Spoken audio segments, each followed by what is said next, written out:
Blog Talk Radio. Transition, the process of change from one condition to another. We are now at a new crossroads where change is evident once again. What does not serve us must transform us anew. Returning to our original state of oneness and true nature of that which created who we truly are. Confusion was the way of the past. Enlightenment is the way of the now and future. Shedding every the layers of deceit. We now bring you the transformation of the two who started as one. Our fearless planet never stands still. Earth has been in a process of transition. Not exactly. It's remarkable, ongoing reality. Welcome to Transition Radio.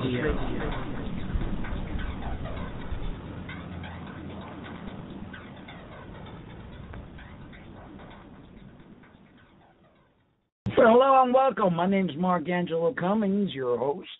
And my name is Lena Lopez, your hostess. Tonight we are broadcasting live from the wonderful and beautiful land of enchantment, gorgeous day today, Silver City, New Mexico.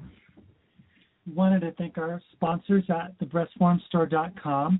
They have everything you can imagine to enhance your feminizing needs. They've been the greatest sponsor so far, and another wonderful sponsor is Spunk Lube. Love their products. They have amazing line of products. Sex toy safe, 100% glycerin free, fun to use. I mean, I could really attest because we use your product and it is amazing. You will not be disappointed. And you can get their products at spunklube.com and receive a 10% discount if you use the code TR, standing for Transition Radio, of course. Well, today is Wednesday, and it is our nutrition and health segment. We try to bring you week after week state-of-the-art information, try to give you pros and cons of what's out there, who's lying, who's telling the truth. Well, tonight we're going to talk about different types of diets and talk about, the inactivity that we're seeing in our children, which leads to unhealthy adults. So, as far as unhealthy diets go, there have been a slew of diets, throughout the last 20, 25 years. Let's say this is better, that's better, this is going to help you lose weight, that's going to help you lose weight. But what is the best way to take off weight? Let me tell you, as a certified nutrition consultant and an avid dieter, because I dieted all my life, I went from the grapefruit diet to the slim fast diet, you name it, tried them all. In the beginning, anything that you try new will work because the body will start eating away at his muscle, and that's what calories that are counting, diets that are counting calories will restrict the amount of food that goes into your body, and your body starts to feed off itself. But the sad thing is that then your metabolism shuts down, and then it's hard as heck to lose the weight, and when you start eating normal, which most people do, you gain that weight threefold. Well, the new one, not too new, but, recently new, is the Paleo diet, and for meat lovers, it's like heaven, right? It is like heaven, but there's a lot of controversy on eating meat. We're vegans. I've been a vegetarian and vegan for a good portion of my life. I go off and on. I do it not only for my health, but I do it because I want to respect Mother Earth and I want to respect the animals in it. But this paleo diet that's been like the latest craze lately, pretty much aligned with the Atkins diet, the same concept. So this one itself, we don't really recommend. No, not at all. I don't really, because number one, I'm a vegan and I don't recommend eating meat. I think it's attached to a lot of disease and heart disease, although they claim in the study that it helps heart disease. Right. And it also claim that it helps cancer. And the China study and all sorts of different studies prove otherwise, that eating animal products, especially red meat, could be very bad for your health. But we want to offer, another opinion, another voice in the in the debate, and we want to present these types of things that we don't necessarily agree with, but that are out there. Let you guys make your own decision. Anyway, the statistic tells a scary story. More than 1/3 of U.S. adults, close to 80 million people, according to the Center of Disease Control and Prevention, are obese. And as Americans' waistline continue to grow, so do the rates of chronic health conditions such as type 2 diabetes and cardiovascular disease. Now, the question is a paleo diet healthy? But does the path to weight loss and better health lie in eating like our hunter-gatherer ancestors, eschewing grains, dairy products, and other foods of the modern agricultural era in favor of protein, non-starchy vegetables, and healthy fats such as coconut oil? Okay, let's stop and think for a minute. We out in the wild, it's not like we have a 7-Eleven to go out and pick up the foods that we want, Winn-Dixie, Publix, Walmart, if we didn't come across an animal we didn't eat, and it wasn't always so easy. Animals are usually quicker and a lot smarter than humans are. So what was the easiest thing to actually get a hold of? Herb, fruit, they're all around us. Right. Catching an animal was a lot harder, and I believe we didn't start eating animal meat till the Ice Age, when the source of fruit and vegetable was scarce due to the weather condition.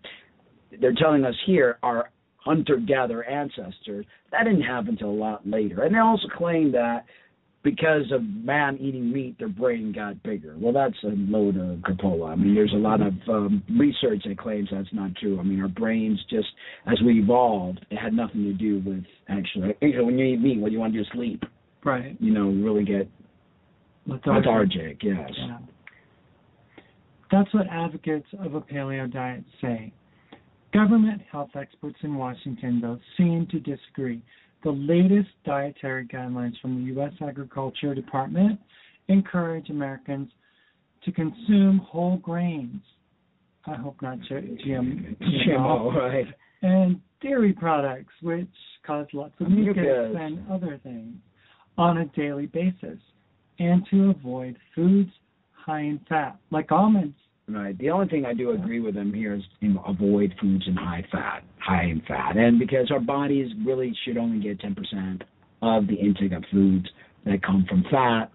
And I follow the Dr. Graham 80-10-10. It doesn't mean that you shouldn't eat foods that are high in fat, like nuts are. But they're different. They're high in fat, but they're good fat because they're not saturated fat. Grains are horrific for you, in the sense that a lot of the grains have been messed with, they have been sprayed. People don't know how to eat grains. I mean, you need to soak the grains like you soak your nuts. Dairy products is out of the question. We're the only animals that drink other animals' milk. I mean, we're meant to drink our mother's breast milk, not some cow, calf, or whatever else milk. Just, a cow's been made pregnant 364 days a year, and, that's not natural. Yeah. They got hormones, steroids, and they're telling you to drink dairy products. That's crazy. Arguing in favor of paleo diet is Kellyanne Petrucci, a naturopathic physician, certified nutrition consultant like myself, and a clinical director of Birmingham Wellness Center in Birmingham, Michigan. Making the case against it is Marion Nestle, a professor of nutrition, food studies, and public health at New York University and author of What to Eat. So Marion is he Cuban? Marion. Or is it Marion Nestle? I don't know. Well, according to Kellyanne Petrucci, she says, yes, it helps control weight and lowers risks of cancers, which is kind of hard to believe that eating meat will lower your risk of cancer when a lot of times cancer is caused by eating meat. Exactly. And you're saying that a lot of times these people, like we had stated in last week's show, talking about Coke and how they always get people to say stuff for them and to make it into a great, healthy treat. Yeah. This is probably paid by the meat association. Meat and dairy, because they're watching their numbers go down because people are smarting up after going to watch a movie like Folks Overnight and listening to the China study and seeing how many people that eat meat are actually getting cancer, because it makes sense. Our intestines are not meant to processed meat. Our intestines are very large. If they take your intestine and just kind of stretch it out, that thing is long. You're talking about, tons and tons of feet. Carnivorous animals, their intestines are very short, and they produce an enzyme to be able to break down the meat. We don't have that. Right, and so incisors. They can chase things. They have teeth to rip off, shred off their predators' meat, and the tongue is rough so they could take off the hide. And we don't have none of that. So if we didn't have guns and bow and arrows, we'd be pretty messed up. We had to learn to do this to survive. So now, how about the study that was done about, during World War II, where they had, people from the Netherlands who were taken over by Nazi Germany, and Nazi Germany confiscated all their cows, all their meat sources, right? And the health quality of the people went from, having heart disease and issues like that, started to skyrocket. And then after 1945, when they got their stuff back, all their animals back, it went back to being unhealthy. And that proves right there, and that's what the China study. And I highly recommend people to get that book, The China Study. Forgot the name of the doctor who conducted that study, but it proves that when you don't eat animal products and eat a plant-based diet, your health improves mentally, physically, all around. You need to stay away from stuff that doesn't belong in your body. The article continues and says, I prescribe, this is Dr. Petrucci, I prescribe a paleo diet for my patients because I have found that it is the best diet to foster weight loss and good health. And I wonder where she's coming up with these I have found, because I am Dr. Petrucci, and then this is the way it should be. In contrast to high carbohydrate diets that have led to skyrocketing rates of diabetes, obesity, and inflammatory diseases, a paleo diet can reduce inflammation, which is bogus. When you eat meat, you get, what's that disease? Gout and inflammation. I mean, I see a lot of patients that came to me who ate a lot of meat. Their joints became very inflamed and red because we're meat eaters. It says it reverses diabetes symptoms, which people are very misled to think because you eat sugar, you get diabetes. No, it's when you're eating a fat that the body cannot function correctly. Your insulin receptors get totally blocked from the fat and they can't communicate. So your pancreas keeps producing more and more insulin. It's to the point where the pancreas stops working because it can't produce anymore. Why is that? Because there's a film that's being put inside your the cells. Intestine? The cells become very full of, it's like when you touch oil and you try to wash your hands and you still can't get that oily substance out, well, that's what happens to your cells. Can't communicate, can't respond, boom, diabetes. Lower blood pressures and cut cancer risk by providing a template of foods that are as close to nature as we can get today. Science backs me up. Close to nature is what grows on a tree. Poor little animal running around trying to lead his life, and you just destroy his life because you killed him because you want to eat him.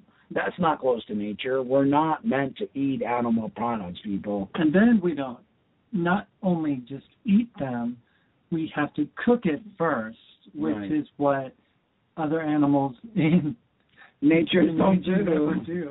And we create carcinogenics by cooking the foods. Right, like we go to the typical Sunday barbecue, which is going to happen in the summertime, and people are just barbecuing and carcinogening their meats to kingdom come. I know, with all that oil slithering all over the place. A study published last October in Lipids in Health and Disease found a paleo diet to be more effective in reversing metabolic syndrome, the first step toward diabetes, and cardiovascular risks in patients with extra belly fat or other risk factors for diabetes than a diet based on standard guidelines. What's more, the paleo diet group lost more weight even when the researchers tried to keep their weight stable by adding extra calories. You know what happens with something like this? The body has to work so hard to break down the protein that you're eating that you're using a lot of calories. So initially, yes, you do lose a lot of weight. That's, it's hands down. That's a given. That's a given. That's what happens with Atkins. But then you're not losing the right kind of weight. Okay, because your body's really, like with the Atkins diet, you get in ketosis. And ketosis is a very terrible thing to be in. Long-term ketosis could cause a lot of danger. Your heart could even be affected tremendously. So, it's a hype. Yeah. Meat industry, dairy industry are trying to do this. Now, a study published in Cardiovascular Diabetology in 2009, meanwhile, compared a paleo diet and a standard low-fat diabetic diet on people with type 2 diabetes. The Paleo group ended up with lower HbA1c levels, a long-term measure of blood sugar, lower triglycerides and blood pressure levels, and higher levels of good cholesterol. They also lost more weight and belly fat. The article goes on and says and talks about good fats. Many doctors believe a Mediterranean diet emphasizing whole grains, low-fat dairy foods, vegetables, fruits, fish and olive oil is the best. However, a 2007 study in Diabetologia comparing it to a paleo found that in patients with ischemic heart disease, the paleo diet led to better glucose tolerance and a larger drop in abdominal fat. So, you got all these cardiologists performing open heart surgery, and the majority of people eating a ton of animal products. I mean, where do we, where are those numbers? And why they're telling us that if you eat all this meat, that you will, end up not getting heart disease. I mean, and eating saturated fat. It makes absolutely no sense. The fat you eat is the fat you wear. That's something I always would tell my patients and clients, I mean, it doesn't mean not to eat any fat, but you need to eat the right kind of fats. I suggest avocado, nuts, seeds, stay away from the oils and stay away from the saturated. I like coconut oil, though. Coconut oil is really good, but in moderation. Because it's low in carbohydrates, a paleo diet may cut your risk of cancer. A 2014 study in Cell suggests a low-carb diet can reduce the risk of colon cancer.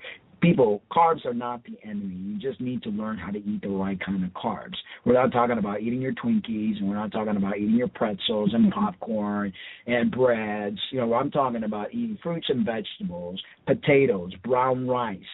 That's the kind of carbs that you need to eat. A 2011 study in cancer research indicates it may lower the risk of breast cancer. A diet high in carbohydrates, in contrast, increases the risk of colon cancer. Critics of the paleo diet, I guess like us, like to point out that it isn't low in saturated fats. However, a recent meta-analysis of more than 70 studies found no evidence that saturated fat is bad for your heart or that other kinds of fats are more beneficial. Moreover, the fats in a paleo diet come from natural sources such as coconut oil, not from heavily processed seed oils. Oh, like I said, the coconut oil is one of the better oils, and as a raw vegan, that is an oil that I highly recommend. Actually, if you use it in blending it in with your smoothies and to make salad dressing, because we don't cook with anything. But if you are a vegan, coconut oil, and not raw vegan, coconut oil is a great addition to cooking. It's really good for your health. Some nutritionists charge that by eliminating certain food groups such as dairy, a paleo diet can lead to nutrient deficiencies. The criticism is flawed, too. Paleo foods such as salmon, sardines, kale, broccoli, and figs are rich in calcium, and you can get the same fiber and nutrients from vegetables. Healthy oils, seafood, eggs, meat, and fruits as you get from beans, grains, and soy. And you'll get them without overloading your body with gluten, to which many people react badly. If you stay away from breads and gluten products, you won't have that problem. Insulin spiking carbs and fatty acids, which impairs your uptake of crucial minerals like calcium and iron. The great thing about the paleo diet, according to this article, is that it doesn't require you to give up cultural traditions or foods you love. Oh, how nice. It simply asks you to adapt them in ways that make you healthier. My family, the article goes on to say, adores my Italian grandmother's marinara sauce, tossed with spaghetti squash strands or zucchini ribbons. In short, I prescribe a paleo diet for my patient, not me, but the person writing this article, because science shows that it's healthier, and that's why I believe you should follow it too.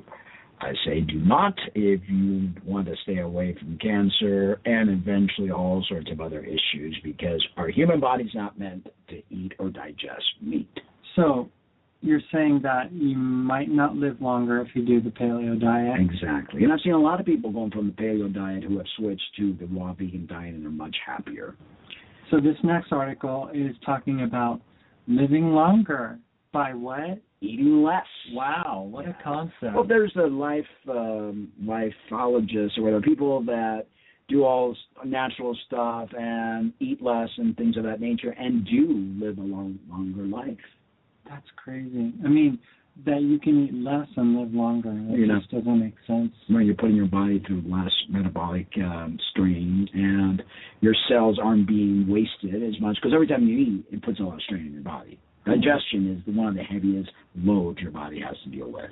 Wow. Well, this is a study from Great Britain brought by the BBC.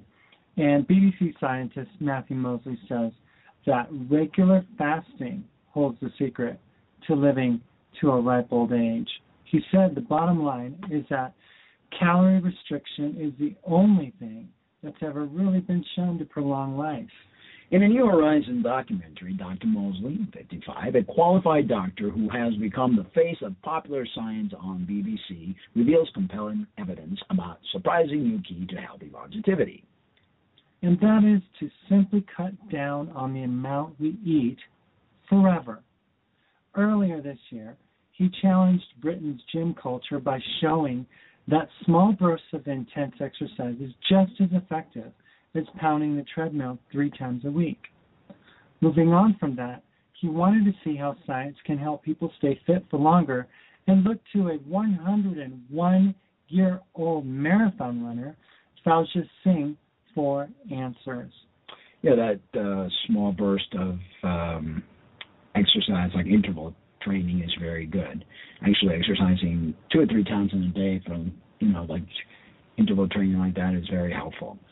Well, speaking to the Radio Times, Dr. Mosley said what's immediately striking about him is that he's very skinny but very fit.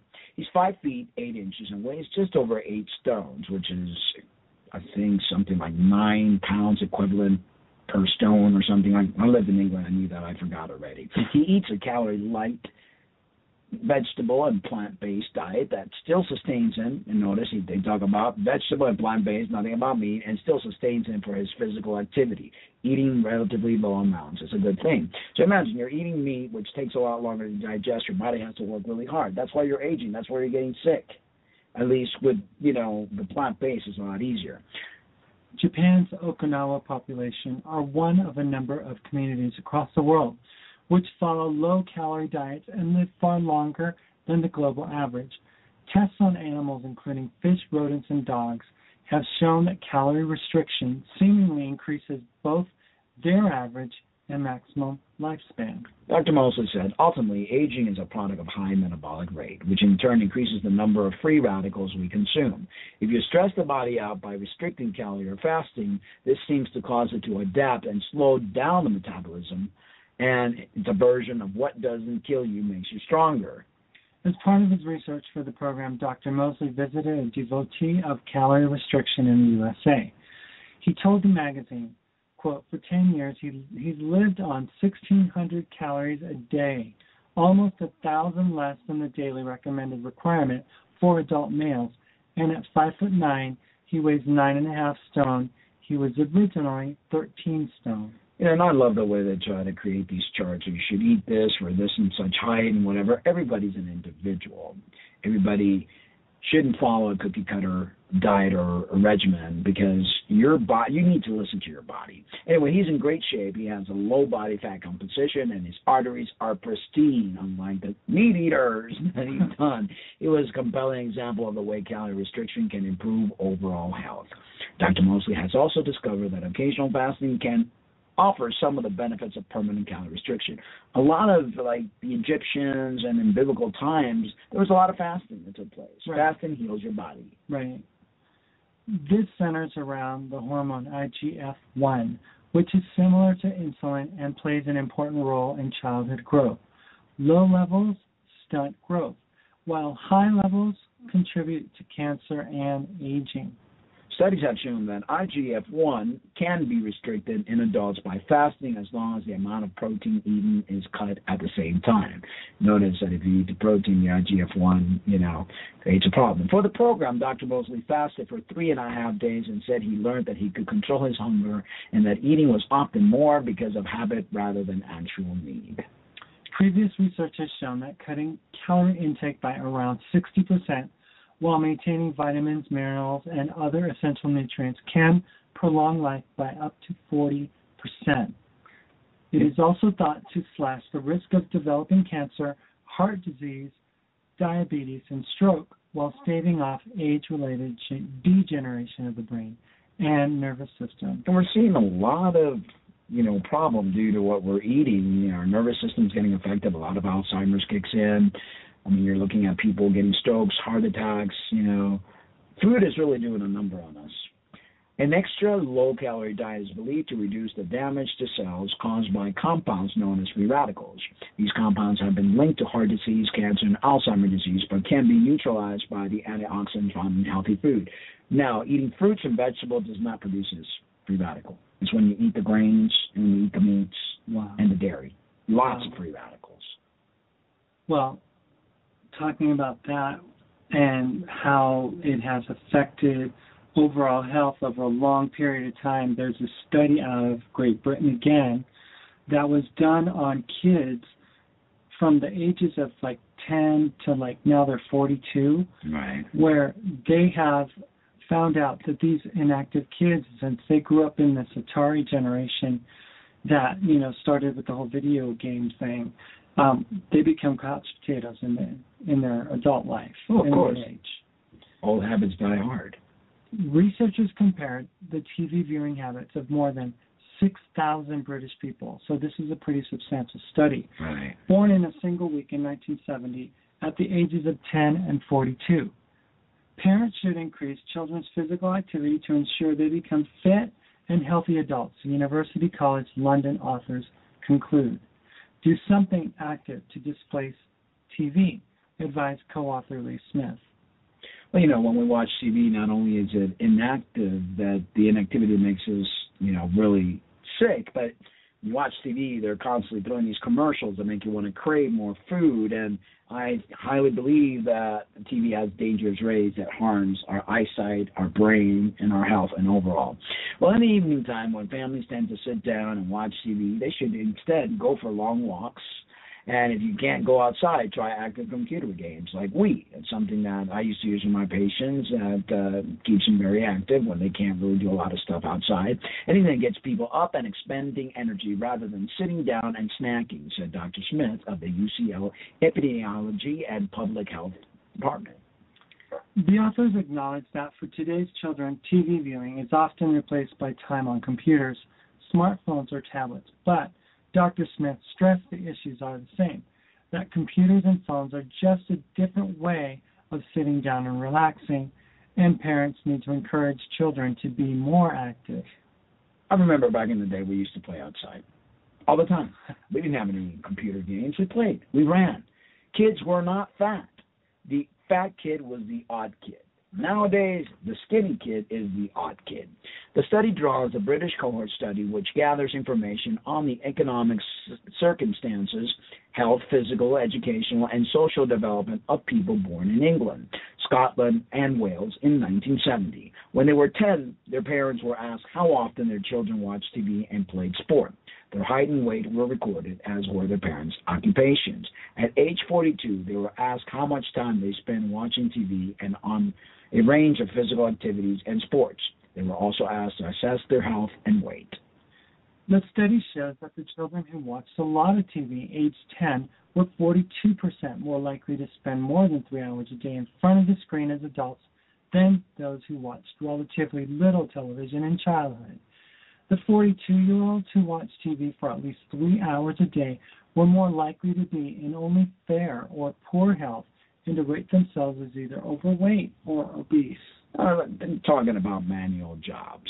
They were also more likely to have fathers who were overweight and in routine or manual jobs. The sons and daughters of manual workers were twice as likely as managers' children to watch more than 3 hours of TV a day at 42, even after their own educational qualification had been taken into account.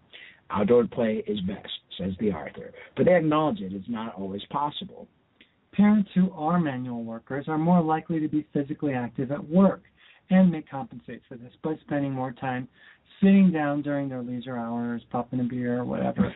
Suggests another of the researchers, Dr. Mark Hamer. Their children may then model their mothers' and fathers' leisure activity patterns. It is important that children keep active, and if they can be encouraged to participate in sport, so much. The author believes this is the first study to use a large representative birth cohort to correlate child and adult TV viewing habits and health. Our work indicates that parents' health-related behaviors may at least partly influence children's TV viewing habits more than 3 decades later, said Dr. Hammer. You know, I remember when we had PE. They don't have PE in schools anymore. They don't? They don't. Wow. They eliminated all that. I mean, it's almost like they want to make our kids fat.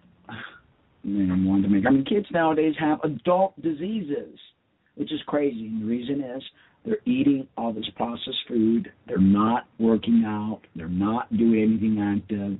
They spend hours in front of the TV or in front of a computer or in front of a video game. And, you know, I don't think our kids are really going to live long because of the poor behavior that they're doing. I mean, if you go into any neighborhood in America today, on average, when I was a kid growing up, kids were outside playing football or they were throwing a baseball around. Basketball courts were full. The park was full.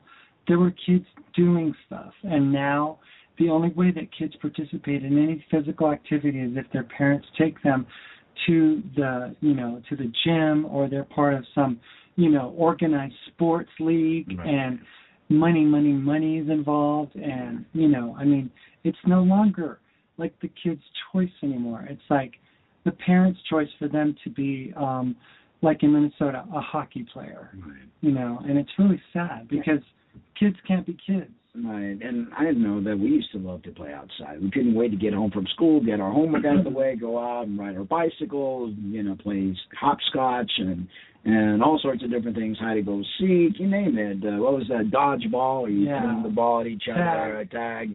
We ran, we skated, we did all sorts of things that kids are supposed to do. Nowadays, they don't even want to do that. They just want to lay around, eat potato chips. They want to sit on their, on their Xbox or on their Sony PS4 or whatever, and they just want to be a vegetable. Yeah. And let the game be its own exercise, And we're going to see a lot more sick young adults and adults because of the pattern.